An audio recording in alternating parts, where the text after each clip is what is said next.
আসসালামু আলাইকুম। ইতির ইত্যাদিতে সবাইকে স্বাগত জানাচ্ছি। আশা করছি যারা যারা আমার ভিডিওটি এখন দেখছেন আল্লাহর রহমতে সবাই ভালো আছেন, সুস্থ আছেন। আজ বেশ শীত পড়েছে, অনেক বেশি ঠান্ডা। এখন দুপুরে রান্না বান্না করব। এত বেশি ঠান্ডার কারণে আমি তো বেডের উপর কাপড় বিছিয়ে তার উপর বসে সবজি কাটছি। বটিতে কাটলে মনে হচ্ছে হাত চলবেই না ঠান্ডার কারণে, তাই চপিং বোর্ডে কাটছি। কিন্তু পরে দেখলাম অনেক লেট হচ্ছে আর আমি বটিতেই কিন্তু ভালো কাটতে পারি।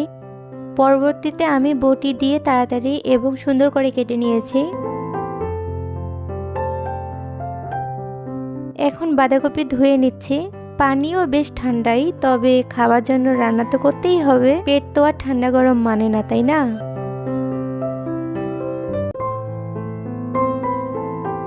ভিডিওর এই পর্যায়ে এসে আপনাদেরকে একটা রিকোয়েস্ট করে নেই, যারা যারা আমার প্রথম আজকে ভিডিওটি দেখছেন প্লিজ আমার চ্যানেলটিকে সাবস্ক্রাইব করে দিবেন। আর যদি একটু বেশিই ভালো লাগে তাহলে একটা করে লাইক দিতে পারেন।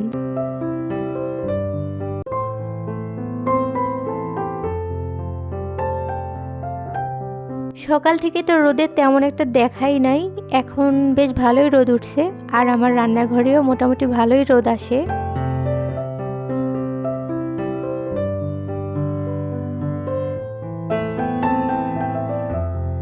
আমি দুই চুলাতেই রান্না বসিয়ে দিয়েছি। এক চুলায় এই কড়াই বাঁধাকপি ভাজি করব, তাই মরিচ পেঁয়াজ ভেজে নিচ্ছি আর এইদিকে মাছও ভাজতে দিয়েছি।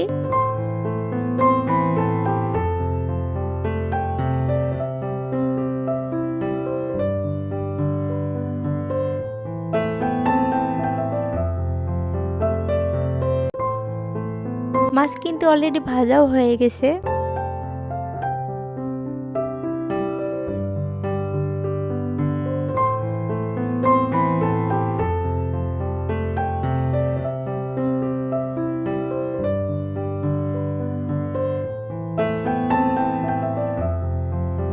এখন একটু জিরা গুঁড়াও দিয়ে নিচ্ছি। প্রথমে আসলে মনেই ছিল না, বাঁধাকপিতে আমি খুব কম জিরাই ব্যবহার করে থাকি।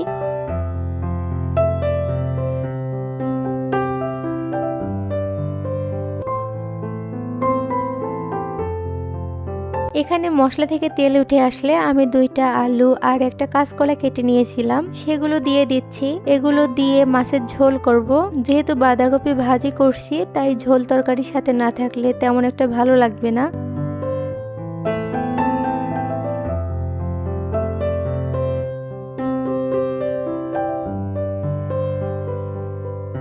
আমার এই সিম্পল রান্নাবান্না যারা দেখছেন সবাইকে ধন্যবাদ।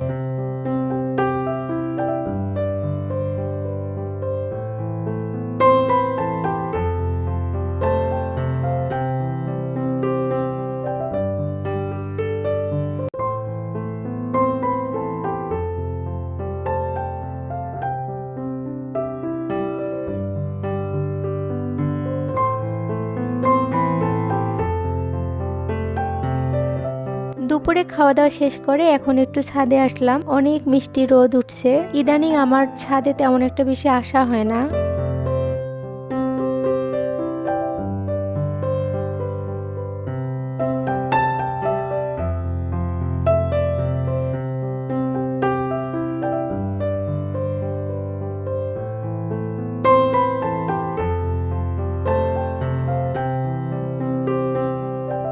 আজকে এসে দেখলাম কেউ একজন এখানে গাছ লাগিয়েছে, বেগুন, কাঁচামরিচ, টমেটো, এই গাছগুলো আর কি।